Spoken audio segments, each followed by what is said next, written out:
कैसे हो आप सभी। आपके अपने चैनल सारा कोचिंग क्लासेस में आप सभी का पूर्ण स्वागत है। आज हम पढ़ रहे हैं प्रश्नावली 1.3 का टॉपिक नंबर दूसरा। तो ये जो टॉपिक है बहुत ही ज्यादा इम्पोर्टेंट है और लगातार 3 से 4 सालों में लगातार एमपी बोर्ड में पूछा गया है और अन्य भी राज्यों में पूछा गया है। तो यह क्वेश्चन जो है बहुत ही ज्यादा इम्पोर्टेंट भी है और बहुत ही अच्छा टॉपिक भी है। तो आइए अब हम इस क्वेश्चन का सॉल्यूशन करते हैं। तो क्वेश्चन किस प्रकार से दिया गया है, क्वेश्चन को हम जानते हैं। देखिए बोर्ड पर क्या दिया गया है। तो उदाहरण नंबर 10 दिया गया है हमारे पास में। दर्शाइए कि मतलब सिद्ध करना है हमें कि 5 माइनस करनी 3 एक अपरिमेय संख्या है।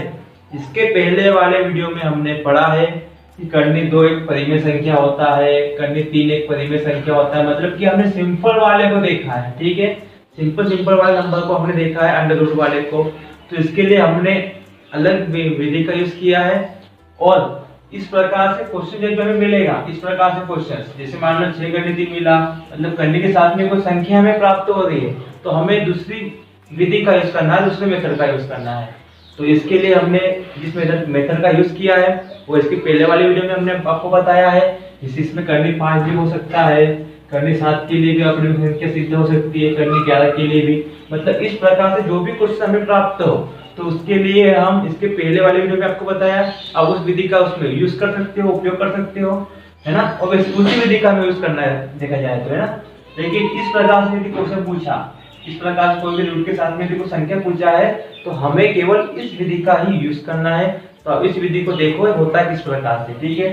तो हम जैसे हम मानते हैं कि यहाँ पर अपरिमेय संख्या दिया है, ये संख्या की अपने पास में अपरिमेय संख्या है, तो हम क्या करेंगे, इसको इसके विपरीत इसको मान लेंगे, इसको उल्टा मान लेंगे, ठीक है। तो हम यहाँ पर लिखेंगे, हल में सॉल्यूशन में लिखेंगे हम यहाँ माना कि 5 माइनस करनी 3 एक परिमेय संख्या है। क्या मानेंगे उसको कि परिमेय संख्या है, ठीक है। जब ये परिमेय संख्या होती है, जब कोई भी परिमेय संख्या होती है तो उसे हम क्या करते हैं, a बटा b के रूप में व्यक्त करते हैं, यानी कि p बटा q के रूप में व्यक्त करते हैं, लिखते हैं। तो हम यहाँ पर लिखेंगे कि 5 माइनस करनी 3 बराबर a बटा b, ठीक है, लिखा।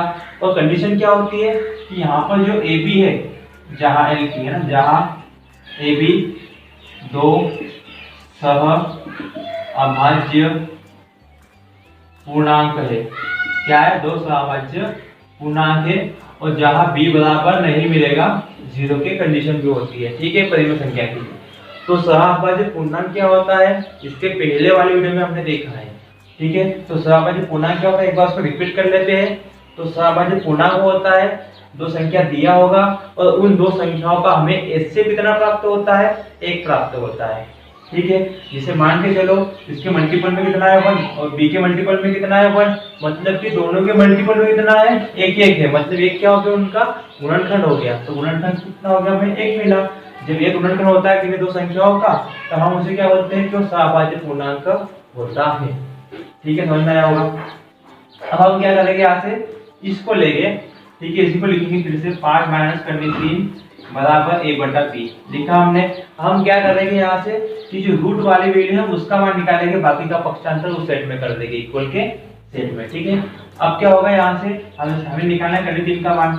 तो माइनस करनी 3 जैसे का वैसा बराबर में a बटा b भी जैसे का वैसा, ठीक है।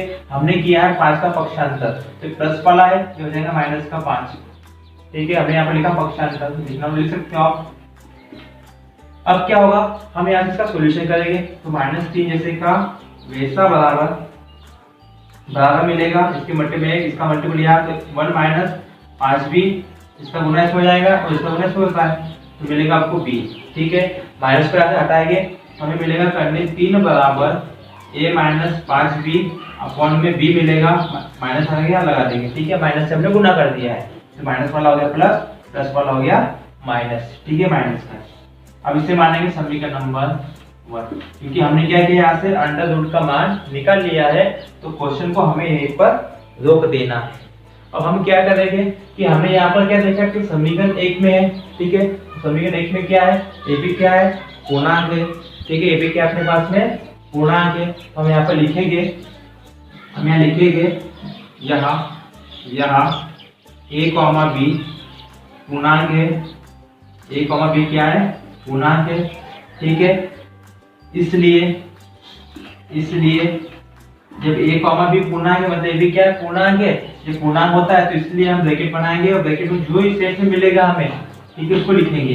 तो a minus 5b upon b एक परिमेय संख्या होगी, परिमेय संख्या होगी, ठीक है।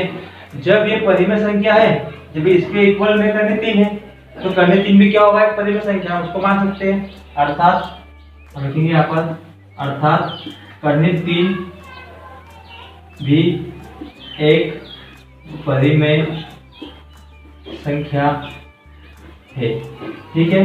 जब यह परिमेय संख्या है और उसके बराबर में है, तो करने 3 भी क्या हो सकती है, फिर परिमेय संख्या हो सकती है, हम इसको लिखेंगे। लेकिन परंतु, है ना, परंतु, किंतु, है ना, परंतु ये जो कथन है हमारे पास में, करने 3 है ना, करने 3 परिमेय संख्या होती है, नहीं होती है। करने 3 क्या होती है, एक अपरिमेय संख्या होती है। हम यहाँ पर लिखेंगे परंतु इस तथ्य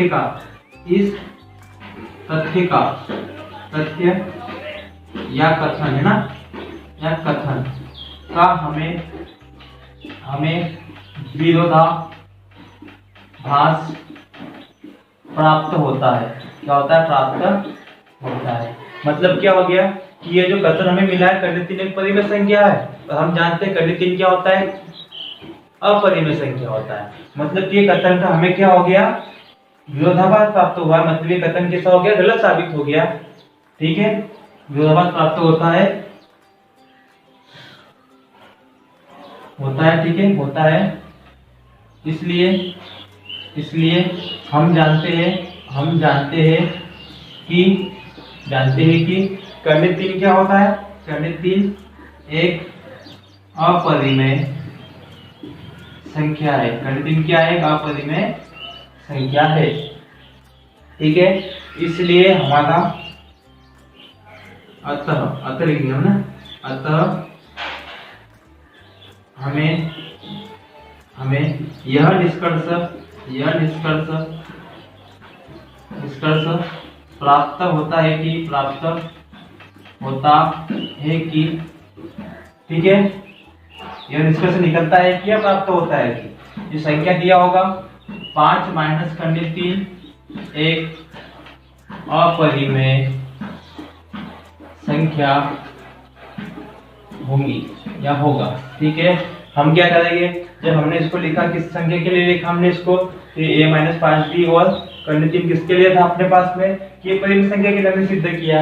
लेकिन करने 3 क्या होता है, परिमेय संख्या नहीं होता है, और क्या होता है, अपरिमेय संख्या होता है। तो इसलिए हमारा जो कथन है वो कैसा हो गया, हमारा विरोधाभास प्राप्त हो गया, मतलब कि गलत साबित हो गया है।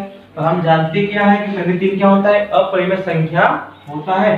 अतः हमें यह निष्कर्ष प्राप्त होता है कि 5 माइनस करने 3 एक अपरिमेय संख्या है। ये हमने इसको प्रूव भी कर दिया है। तो हमारा ये सिद्ध हो चुका है कि करने 5 माइनस करने 3 एक अपरिमेय संख्या है। यदि आपको ऐसा क्वेश्चन आता है तो हमें सेम इसी मेथड का यूज करना है, इसी को देखना है। आप इसे नोट कर लीजिए या स्क्रीनशॉट निकाल लीजिए। अब हम पढ़ते हैं उदाहरण नंबर 11। तो देखिए उदाहरण नंबर 11 क्या है, लिखा देता हूं मैं आपको थोड़ा सा, ठीक है। इसको रब कर देते, थोड़ा सा इसको रब कर देते और इसको रब कर देते ना। देखो उदाहरण 11 में क्या दिया है, उदाहरण 11 दिया हमारे पास में, दर्शाइए कि 3 करनी 2, सेम क्वेश्चन इस प्रकार से है ना।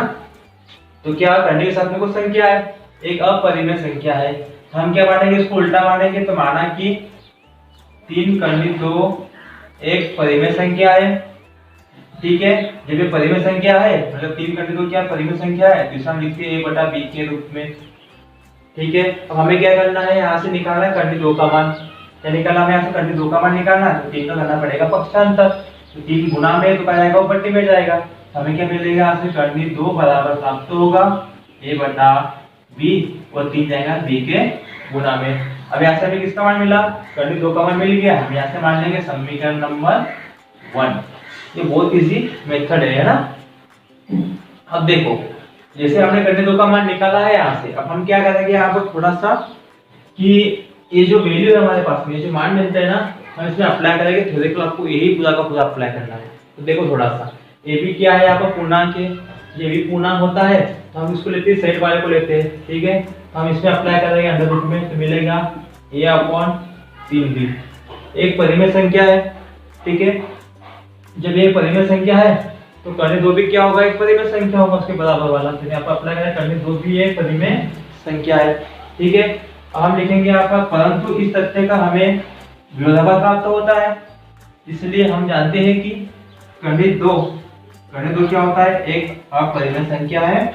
अतः हमें निष्कर्ष प्राप्त होता है कि जो क्वेश्चन दिया होगा उसको हम अप्लाई कर देंगे। 3 कर्ण 2 एक अपरिमेय संख्या होगा। ये क्वेश्चन हमारा आंसर हमें प्राप्त हो गया, ठीक है। बहुत इजी क्वेश्चन ने, शायद आपको समझ में आया होगा। अब इसकी प्रैक्टिस कीजिए बार-बार, बहुत ही ज्यादा इंपॉर्टेंट क्वेश्चन है और ये क्वेश्चन एग्जाम में पूछा ही जाता है, ठीक है, अनिवार्य रूप से। लगातार 3 से 4 सालों में ऑल स्टेट में पूछ रहा है और बोर्ड एग्जाम में बहुत ही ज्यादा इंपॉर्टेंट क्वेश्चन है। इस अध्याय का अध्याय नंबर 1 है अपने पास वास्तविक संख्या का, ठीक है। तो जो ये प्रश्नावली है अपने पास में 1.3, इसमें से आपको 101% मतलब कि 1 या 2 क्वेश्चन एग्जाम में आता है। तो आप इसके पहले वाले वीडियो को देखो और आप इस वीडियो को भी प्रैक्टिस कीजिए। यदि आपके दोनों वीडियो आपके कंप्लीट हो गए, दोनों वीडियो आपके कंप्लीट हो गए, दोनों विधियों से आपने क्वेश्चन का सॉल्यूशन कर लिया है, तो आप इस प्रश्नावली के सभी क्वेश्चन का सॉल्यूशन आप स्वयं ही कर सकते हैं, है ना। तो आप इस क्वेश्चन को अच्छे से पढ़ें। आशा करता हूं आपको वीडियो समझ में आया होगा। यदि वीडियो आपको समझ में आया है तो वीडियो को लाइक कीजिए, अपने दोस्तों के साथ वीडियो को शेयर कीजिए और साथ ही आप चैनल पर नए होंगे तो चैनल को भी सब्सक्राइब कीजिए, ठीक है, ताकि आपको हमारे वीडियो नोटिफिकेशन में आपको प्राप्त हो, ठीक है। Thank you.